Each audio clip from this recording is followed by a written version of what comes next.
በዚህ በጠዋት አቻኩለህ ስጠራኝ እንዴት እንደደነገጥኩ ብታይ። ይቅርታ የኔ ፍቅር አስደነገጥኩሽ አይደል? ትላንትና በጣም አሪፍ ጊዜ ነበር ያሳለፍነው። አዎ በጣም። ከአሁን በኋላ ብዙ ጊዜያቶችን አብረን እናሳልፋለን። ሰላም ውድና የተከበራችሁ የሲፈን ዩቱብ ተከታታዮቻችን፣ እንግዲህ ሲፈን ዩቱብ ዛሬ በኤደን ክፍል 4 ይዤላችሁ መጥቻለሁ። ሳሚና ፍቅረኛው እንግዲህ እዚህ ጋር ተኝተው ምንድነው ስለ ኤደን እያቆላመጥካት ነው? ኤደን ደግሞ እኔ ከውስጥ እንድትጠፋ ነው የምፈልገው፣ አታቆላምጣት ትለዋለች። እኛ እኮ ስራ ቦታ ለምዶብን ነው ኤዱ ምንላት እና ከዛ በኋላ ይላታል እኔ የፈለኩሽ ለሆነ ነገር ነበር ይላታል። ለምንድን ነው የፈለከኝ ስለው ከእናቴ ጋር እንድትቀራረብ ይፈልጋለው። ብቻ እዛ ጉልት ቁጭ ብለሽ አናት አናትሽን እየመታሽ ቁጭ በይ ልትለይም ባልሆነ እና አንቺ የፍቅረኛሽ እናት እኮ ነች፣ ብትቀመጭ ምን ትሆኛለሽ ይላታል ሳሚ። እንግዲህ እሷ ያንን ነገር ደግሞ ማድረግ አትፈልግም። ፊፊ ነች እንግዲህ እሷ የሀብታም ልጅ ከሱ ሰርፕራይዝ ምናምን ብር እየተበደረ እንዲሰጣት ጊፍት እንዲሰጣት የምትፈልግ ሞልቃቃ የሀብታም ልጅ ናት። እንግዲህ ሳሚ ደግሞ እናቱ ጉልት የሚሸጡ ናቸው። ረሳኸው እንዴ? እዛች ኤደን ተብዬዋ ጋር እኮ ነው በጥፊ የመታኸኝ እና ስለዚህ የሰበርከውን ልቤን ደግሞ ጠግነው ትለዋለች። አለብኝ ብሎ ሳሚ ተነስቶ ይሄዳል። ግን ምንድነው ሀሳቡ? ጉልት ሻጭ ሊያደርገኝ ነው እንዴ ምናምን ትላለች። እንግዲህ ፊፊ እንዴት አደርክ ተሬ፣ እንዴት ነህ ሄድዬ ትላለች። ምንድነው ዙሪያ ጥምጥም እዚህ ድረስ መምጣት? ለምን በዚህ መንገድ እንደመጣን ለምን መጣን ትለዋለች። ለታሬ ማለት ነው፣ ለሳሚ ጓደኛ። አታስብ ታሬ፣ እኔ በጣም ደህና ነኝ። ያው ላያስችል አይሰጥም አይደል የሚባለው ትላለች። እንግዲህ ኤዱ ሳሚን በጣም ነው የምታፈቅረው። ኤድዬ በጣም ነው የምትገርሚው፣ ስራችን ላይ እንደ ጸባያችን ይዘሽ በዛ ላይ ደግሞ እንደ ብላስተር እንደዛ ማለት ትለዋለች። ምን ለማለት እንደፈለግኩኝ ታውቃለህ ታለች። ምንድነው ግልጽ የምታደርግልኝ? ምንድነው የሚሰማሽ? እስቲ ነው ምንድነው የሚሰማኝ ትለዋለች። ፍቅር እኮ። ምን አይነት ፍቅር? ራስን እስከመጣል የሚያስቀር ፍቅር ትለዋለች። ታሪክ ገና አሁን ተሳሳትክ። ሳሚን የምወደው እኔ በወንድምነት ብቻ ነው ትለዋለች። እንግዲህ ሳሚን በጣም ነው የምትወጂው፣ ውስጥ ውስጡን እንዳይበል እየበላ ነው የሚጨርስሽ እና ለምንድን ነው ታዲያ ውስጥ ውስጡን በልቶ የሚጨርሰኝን ነገር የምታወራው? እንድትጎጂ ስለማልፈልግ ነው ይላታል። ታሬ እንግዲህ እየመከራት ነው። ህይወቱ እንዳልበጠብጥ ፈልጌ ነው እንጂ በጣም እንደማፈቅረው እያለች ነው። ያው አፏን አውጥታን ባትናገርም ኤዱ ሳሚን በጣም ነው የምትወደው ኤደን። ሳሚን ደግሞ ሌላ ልጅ ደግሞ የሚወደው እንግዲህ ሁለት ያልተገናኙ ልቦች ማለት ነው። ይሄንን እንግዲህ እየታመመች ነው የምትኖረው። እስከ መቼ ነው የምትኖረው ይላታል ታሬ። ያንቺስ ህይወት ይላታል። አንቺን እሱን እየጠበቁ መኖር አይከብድም እንዴ ይላታል። ደግሞ አፈር እስከሚጫነኝ ድረስ ጠብቀዋለሁ ትለዋለች። እኔ እንደዚህ አይነት ፍቅር አይቼ አላቅም ይላል ታሬ። እኔም ሳይዘኝ በፊት አላቅም ነበር ትላለች ኤደን። እንግዲህ በጣም ነው የምትወደው ታሬ። ምንም እንቅልፍ ሳይወስደኝ ነው ያደርኩት ትላንትና። ስለ ሳሚ በጣም እየተጨናነኩኝ እየቃዠሁ ነው ያደርኩት። በዛ ላይ ደግሞ ስደውልለት አያነሳም ስልኩ። አንዳንዴ ማታ ማታ ስልኩን አያነሳም። አትጨናነቂ ይላታል ታሬ። እንግዲህ ሳሚ ኤዱን እያበረታታት ነው። ያው በፍቅር ተጨምድዳለች። እሱ ደግሞ ሌላ ፍቅር ነው እያሳደደ ያለው። ሁለት ያልተገናኙ ልቦች። ማይክል ጃክሰን ይላል እንግዲህ የኤዱ ሰራተኞች ምላጭ ነው። ጩቤ እንግዲህ አዲስ እንግዳ እየተቀበለ ነው። እዚህ ጋር ሰላም ስላወቅኩ ደስ ብሎኛል አቶ ማይክል ጃክሰን ይላል። እንግዲህ ማይክልን ጃክሰንን ዘፈን እየሞከረ ነው። ይሻላል ጠላት ይላል። እንደ ፀጉሩን እያበጠረ መጣ። ኧረ እንዳይቆፍሩት ይላል። ምንድነው የምቆፍረው ሲል አናቶትን ይላል። እንግዲህ በማጠጠሪያ እያበጠረ ነው እንግዲህ ስራ ፍለጋ የመጣው። ወይዘሮት ኤደን ጠዋት ናና ከሰራተኞች አንዷ ፈተና ይፈትንካል ብሎኝ ነው የመጣሁት እንግዲህ ይላል። ፈተና ሊፈተን ነው፣ ስራ ሊቀጠር ነው የመጣው። እንግዲህ እሱ ደግሞ ያኛው አቶ ማይክል ደግሞ እያሾፈበት ነው። ዝም ብለህ የምታርመኝ የትምህርት ቤት ፈተና መስልሃለሁ እንዴ ምናምን ይለዋል። ብርቅዬ ማለት ይላል ወይ ዋሊያ ወይ ጸዳዳ ዝንጀሮ ይላል። አይ ይላል። ኧረ እሷ ኢንተርናሽናል ምንድነው ስሞት ማጥረው ይላል። በቃ ስሜን በቃ ማይክል አቶ ማይክል በለኝ ይለዋል። እና አቶ እፎይ ተመስገን እንኳን ስሞት አጠረ እያለ እንግዲህ ሙድ እየተያያዙ ነው። እዚህ ኤደን የለችም እንግዲህ ኤዱ ስትመጣ ደግሞ ይበተናሉ ማለት ነው። እንግዲህ ስራ ጥለው ነው ቁጭ ብለው ወሬ እያወሩ ያሉት። ሳሚ ስልክ ደወለ። ለታሬ ስልክ ሲደውልለት ኤዱ ብድግ ተቀብላ ሳሚዬ እንዴት ነህ ደህና ነህ ምናምን ትለዋለች። ደህና ነህ አይደል ጤናህን ምናምን ትለዋለች። እና እንዳረብሻችሁ ፈርቼ ነው። ደህና ነኝ እኮ እኔ ጤናዬ ዶክተሩ እንዳትጨናነቅ ብሎኛል። ማዘሯ ጋር ነበርኩኝ ግን አንተ ደህና ነህ ትለዋለች። አዎ ኤድዬ ደህና ነኝ እኔ የት ነህ ትለዋለች። ላግኘህ ትለዋለች። ከሰፈር እየወጣሁኝ ነው ትለዋለች ይላል። እኛም ከሰፈር እየወጣንም ስራ ከመግባታችን በፊት የተለመደው ቦታ እንገናኝ። እንደውም በቃ ተሬንም ይዘሽው ነይ የማናግረው ነገር አለ ይላል። እሺ መጣሁ ምናምን ብላ እንግዲህ ደስ አላት። ፍልቅልቅ አለች እንግዲህ ሳሙኤል ስላወራችው ማለት ነው። አባትክ ለምንድነው ደጀኔ ብለው ይጠሩት ይሉታል። እና እኔ ከመውለዱ በፊት 6 ልጆች ነበሩት ለዛ ነው ደጀኔ ብለው ያወጡልኝ እያለ እንግዲህ የተግባር ፈተና እየፈተነው ነው። ስም ማን ነው እያለ እንግዲህ ጩቤ ፈተና እየፈተነ ነው። ያው ኤደን መልእክት ስላስተላለፈች ማለት ነው ይፈትናል ብላ ስላለችው እየፈተነው ማለት ነው። እንግዲህ እየተፈታተኑ ነው። ኤደን ደግሞ ወደ ሳሚ ጋር ሄዳለች። ሳሚ ደውሎ ደስ ብሏት እንግዲህ በተለመደው ቦታ እንገናኛለን ተባብለው እንግዲህ ፍልቅልቅ ብላ ሄዳለች። ኤዱዬ በቃ ሂጂ አንቺ አዋሪ ይላታል ታሬ። ኤዱ ሄደች ሳሚን ልታወራው ቅፍ አድርጋ ሳመችው። ቆይ ምንድነው እንደዚህ የጠቆርከው ምን ሆነሃል ትለዋለች። ኧረ ምንም አልሆንኩኝም ደህና ነኝ ይላታል። ብታይ ሌሊቱን ሙሉ እንቅልፍ ሳልተኛ ነው ያደርኩት ስቃዥ ምንም የሚያስፈራና የሚያስደንቅ ነገር የለም ይላታል ሰሚ። ዝም ብዬ እኮ አይደለም እንደዚህ የምሆነው ትለዋለች። መቼም ምን እንዳሳለፍኩኝ አንተም አይጠፋም ትለዋለች።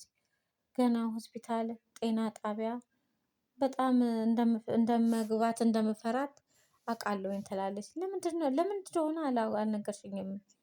መቼም ስለ እህቴ በትንሹም ቢሆን ነግሬካለሁኝ። አዎ ኤድዬ ነግርሽኛል፣ ከባድ ሀዘን እንደደረሰብሽ ነግርሽኛል ይላት። እኔና ሀና በማይወልዱ 2 ጥንዶች ነበር የተሰጠነው ትለዋለች። እንግዲህ እኔን ይህንን ነው እኮ አላውቅም ነበረ ትለዋለች። እና ከማደጎ ቤት ነው የወጣችው እንግዲህ ከዛ ሆስፒታል ያመኝ ጀመረ ትላለች። እና ያንን ትውስታዋን እንግዲህ ሀናም እንግዲህ እንደ ቀልድ አንዴ የመማት ስገባ አንዴ ጭንቀት ነው ሲባል በዚህ አጋጣሚ እንግዲህ እንደገባች ሳትወጣ ቀረች ብላ እንግዲህ ያለቀሰች ነው እህቷ ማለት ነው። ያው የተዋለደቻት ሳትሆን በማደጎ አብረው ሲያድጉ የነበሩ ናቸው። እሱን እየነገረችው እና ሆስፒታል በጣም ሕክምና ሲሄድ በጣም ነው የምፈራው ትላለች። ለዛ ነው አንተ እንደዚህ በሆነ እያልኩ የምፈራው ያ ትውስታ ስላለብኝ ነው እያለች እንግዲህ ኤድዬ ዝም ብለሽ ነው እኮ የምትጨነቂው እኔ ምንም አልሆንም ትላለች። ማድረግ የማችለውን ነገር ቃል አትግባልኝ፣ ማድረግ የምችለውን ነገር አንድ ነገር ቃል ግባልኝ ትላለች። ምንም ነገር እንዳትዋሸኝ፣ ምንም ነገር እንዳትደብቀኝ ቃል ግባልኝ ትለዋለች። ኤድዬ በጣም እያስጨነቅሽኝ ነው። እንዴት ነው ልሞት ነው ብዬ የምነግርሽ ብሎ ይላታል። እንግዲህ እያለቀሰ ነው። ኧረ ምንም የተፈጠረ ነገር የለም ስለ እህትሽ የነገርሽኝ ነገር ነው ብሎ እንግዲህ ዶክተሮች ትሞታለህ ተብሏል እንግዲህ መሰለኝ አልተናገረም ለማንም። ቃልን ያጠፍክ ቀን ግን ልቤ እንደምትሰብረው ታውቃለህ አይደለም ምናምን ትለዋለች። በቃስ ስለተሰራ ጉዳይ ታሪ ላውራውና ብዙ እንዳቆይሽ አንድም እንደምትፈትነው አንድ ተቀጣሪ አለ ትላለች። ሁላችንም እኮ ፈታኞች ነው። ምላጭን ጭራሽ እያወቅኸው ልጁን ትላንትና አግኝቶ እያዛገው ነበር። ቁጭ ብድግ እያሰራን ነው። ዛሬ እንዳትመጣ ብየዋለሁ ምላጭን አንተ ፈትነው ትላለች። እና ስራ ቦታ የሚከፍተው ለጃስከም ቁልፉን ሰጥቼዋለሁ እያለ ነው እንግዲህ። እሱም እኮ ከምላጤ ባሰ ነው ትለዋለች። በቃ ሳሚ ሁለታችሁም እንዳታረፍዱ በቃ እሺ ምናምን ትለዋለች። በቃ ሳም አረገችውና በቃ ሄደች። እሷ የልቧን ተናገረች። በጣም ነው የምትወደው። እቅፍ አረጋት። ታሬ ቻው አለችው። ማይክል እና እዚህ ጋር ተቀጣሪው ልጅ እንግዲህ የተቀጠር እንትን እያለ ነው፣ እያዛገው ነው። ኤደን ግን አላወቀችም። ሌላ ሰው ነበር የሚፈትነው። እሱ ዝገት እያዛገ ነው እንግዲህ እዚህ ጋር እያሾፈበት ነው። ጣውላ መላግና መሮጥ እንዴት እኔ በጣም ነው የደገምኩት እባክህን ይላል። አንተ እባክህን ምንድነው እንደ ወረቀት አርማርመ ጨረስከኝ እያለው ነው እንግዲህ። ኤደን እንግዲህ ደወለች ወደ እንትና ጋር ወደ ሳሚ ፍቅረኛ ጋር እባክሽን ተገናኝተን እናውራ፣ ላገኝሽ እፈልጋለሁ፣ እባክሽን እናውራ፣ እባክሽን የሚጠቅምሽ ነገር ነው፣ እባክሽን እናውራ ምናምን እያለች ነው እንግዲህ። የሳሚ ነገር አስጨንቋታል። እሷ ይኸውልሽ እንገናኝ ብለሽ ግን የማይረባ ወሬ እንድታወሪ እንዳይሆን ትላታለች። አይ አይደለም ይጠቅምሻል ብላ ተቀጣጥረዋል። እንግዲህ ስለ ሳሚ ሊያወሩ ነው። ሳሚ እንግዲህ ታሬን የሆነ ነገር ሊነግረው ነው፣ ግን ረጅም ሰዓት አብረው ቁጭ ብለዋል። ምንም ነገር ሳይናገር የልብ ጓደኛዬ ነክ የሆነ ነገር ንገረኝ፣ ምንድነው? ቀጥታ ንገረኝ እንጂ ልትነግረኝ የምትፈልገው ታሬ፣ የማየን ነገር አደራ ይለዋል። እኔስ ኑረህ ይለፍልህ እየተባልኩ ነው። ኧረ በስመ አብ ምን ሆነህ ነው? ምንድነው እንደ ሴት ልጅ የሚያስፋ የሕክምና ውጤቱ ጥሩ አይደለም የሚላት ማለት ምንድነው ውጤቱ ይለዋል። የሆነ ማለቀው በሽታ ጠርቶልኝ እስከ 700,000 ያስፈልግሃል ብለውኛል። ምንድነው ሳሚ የምታወራው ይለዋል። ታሬ እኔ እናቴ ጉዳይ ነው ያስጨነቀኝ፣ አልፎለት ያሳልፍልኛል ስል እኔ እንግዲህ አይዞህ ምንም አትሆንም ታሬ አይዞህ ካንተ ትድናለህ፣ ብሩን እንፈልጋለን ይሏል። ከየት አመጣለሁ ይህንን ሁሉ ብር ይላል። ተስፋ አለን ብሩን ማግኘት ካለች ራቁታችንን ባዶ እግራችንንም ቢሆን ለምነን ትታከማለህ አይዞክ ምናምን። ታሬ እሱማ ቃል ግባልኝ ታሬ፣ ማንም ሰው እንዳያውቅ ይሄንን እኮ ሁሉም ሰው ሰምቶ መፍትሄ መገኘት አለበት ይላል። እናቴ ከሰማች ትሞትብኛለች፣ ለኤድዬ ልንገራት። አይሆንም ኤዱ እስከሰማች ሁሉም ሰው ነው የሚያውቀው። እና ፈጣሪ ምንድነው የማደርገው ታዲያ ይላል። ምንም ታሬ ይለዋል። ምንድነው ተስፋ እንዳቆርጥሽ በቃ ይለዋል። እሞክራለሁኝ እያለው እንግዲህ ታሬ ለሳሚ በጣም ቤስት ጓደኛ እንደ ወንድሙ ነው። እናቱም ሳሚ እናት በጣም ነው የምትወደው። ከዛ ከተረፉ ከምትባል ፍቅረኛው ጋራ ብዙ ህይወቱ እየተበላሸ በጣም ነበር የሚበሳጭበት። እንግዲህ ሰላም አለች ኤዱ መጣች ታረፉ ጋር። ምንድነው የሚጠቅመኝ ነገር ትላለች። መጀመሪያ የእግዚአብሔር ሰላምታ እናቱ ስራ ባታስፈችኝ ወደ ጉዳይሽ ግቢ ትላታለች። እነግርሻለሁኝ የፈለኩሽን እንደ የምትፈልጊውን ነገር ልስጥሽ፣ የምትፈልጊውን አንቺ ከሳሚ ህይወት ውስጥ ውጪ ትላለች። ፍቅርን በገንዘብ የምቀይረው መስልሻል እንዴ ምናምን ትላታለች። ሳሚን ተይው እንደምወደው ስለማቅ ነው የገባሽው። ፍቅሬን ለሱን መግለጽ እንደማልችል ነው በፍቅርሽ ያጠመድሽው ትላታለች። እንግዲህ ኤዱ እባክሽን ተይልን ሳሚን ተይልን እያለች ነው። ተይልኝ እንደምወደው ታውቂያለሽ፣ የፈለገውን እሺውን ላርግልሽ ተይልኝ ትላት። ይህ ሳሚ ፍቅር ይበልጥልኝ፣ ከአንቺ ምንም ነገር አልፈልግም ትላታለች። ከሆነ ቻው ትላታለች። እንግዲህ ቻው አለች። እንግዲህ ሳሚ ሙት እኔ እንነጋገርና መኪና ግዢልኝ እያለቻት ነው እንግዲህ። እኔ መኪና መግዣ ብር ከየት አመጣለሁኝ ታዲያ? በባዶ ነው እንዴ ታዲያ የፈለገውን ጠይቂልኝ የምትዩ? የሆነ ቁሳቁስ ነገር እኮ እንጂ እንደዚህ መኪናማ ከየት አመጣለሁ ትላለች። እሺ ያገኘኝ በአቅሜን በሙሉ ሞክራለሁኝ፣ ግን ከሳሚ ትርቂያለሽ ትላታለች።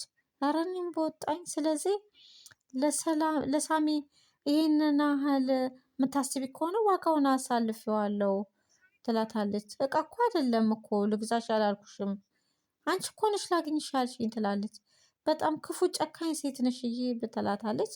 ለተረፉ ያለ ካለሽ ያልኩሽን ወስደሽ መውሰድ ትችያለሽ እንግዲህ እያለቻት ፍቅረኛዋን በብር እየተደራደረች ነው ማለት ነው። ተረፉ ኤዱ ደግሞ በቃ በጣም ስለምትወደው የምትፈልገው ቁሳቁስ ብር ነገሮች ስለሆነ ያን ነገር ልስጥሽና ልውሰደው ሳሚን የኔ ላድርገው እያለች ነው። አሁን ደግሞ ታሬና ሳሚ ቁጭ ብለው ቡና ቁርስ እየጠጡ የእናቴ ነገር ነው እያለ እያለቀሰ ነው። ምንድነው 10 ጊዜ ሞት ሞት የምትለው?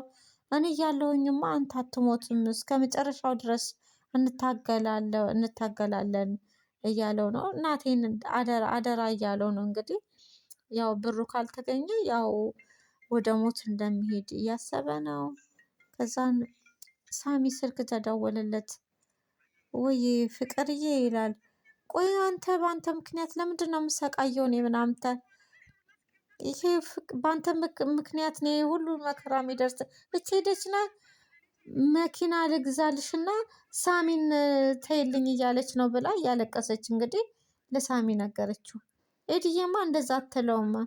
ለዛ ጥብቅና ለእሷ ጥብቅና መቆመ ነው ማለት ነው። በቃ እኔ እንግዲህ ምን ትለዋለች።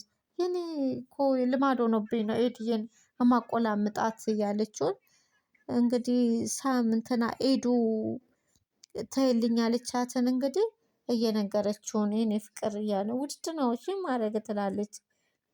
ታሬ እንግዲህ እያዳመጠ ነው። እንግዲህ እነሱ እዚህ ጋር እንደዚህ ሲሉ እያታለለች እንደሆነ እየነገረችው ነው። ኤዱ ደግሞ እንዴት ነው እንደዚህ የምታረገው? እንደዚህ የምትለው እንዴት ነው እንደዚህ የምትለው? መኪና ልግዛልሽና ሳሚን ስጭኝ እንዴት ብላ ትላለች እንደዚህ ይላል። ታሬ ደግሞ በፍጹም አታረግም። ወደ ኤደን ጋር ደወለ ሳሚ። ሳሚዬ እንዴት ነህ? በጣም ሳሚዬ አትበይኝ፣ በጣም ነው ያናደድሽኝ። እሺ ቲትዬ ልታገኛት ሄደሽ ነበር ይላታል። ምን አለች? እንደ ችርቻረ ልገዢ ሞክረሽ ነበር አይደለ? አንተ እኮ ዋጋ ይወጣልህም እንደ ዕቃ አትገዛም። ታዲያ ለምን አገኝሻት ታዲያ? በእርግጥ የፈለግሽውን ላድርግልሽና ከሳሚ ራቂ ብያታለሁኝ። ምን ያህል የወደድኳት እንደሆነ እያወቅሽ ለምንድን ነው እነዚህ ያልሽው? እረፍት እኮ እንድታረግ ብዬ ነው። ለምንድን ነው ህይወቴን የምትበጠብጩ? ከህይወቴ ውጪ ብሎ እንግዲህ ድጋሜ ላይሽ አልፈልግም ብሎ ከዛ የጮኸባት ነው ኤደን እንትና ኤዱ ላይ። ታሬም ላይ ጮሆ እንግዲህ ጥሏቸው ሄዷል። ውድ የሲፈን ዩቱብ ተከታታዮቻችን በክፍል 5 ኤደን እንገናኛለን። ሰብስክራይብ ሼር እያደረጋችሁ ተከታተሉን።